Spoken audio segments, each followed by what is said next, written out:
Start करो। औरंगाबाद में जो टेम्परेचर है अभी 42, तो उसमें भी दिक्कत हो रही है कि मैं वही क्रिकेट खेले, तो खेलने में इतनी दिक्कत आ रही है कि मतलब बिना चश्मे के बिना कैप के मतलब कहीं पर खेल भी नहीं सकते।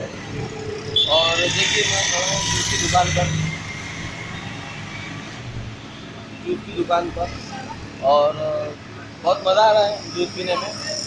एक के बदले 3-3 4-4 पीना पड़ रहे हैं, इतनी तकलीफ है, धूप से बहुत परेशानी है। सिर्फ मैं अकेले नहीं, तकरीबन पूरे औरंगाबाद के लोग परेशान हैं कि 42 डिग्री का मतलब यहाँ पर टेम्परेचर चालू है। और जो लोग बिजनेस करते हैं तो इनकी मतलब बहुत दिक्कत हो रही है।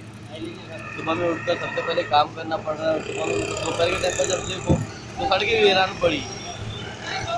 मतलब ऐसा हाल है कि बहुत ज़्यादा धूप है, लोग के मतलब कारोबार भी ठप बैठे हैं।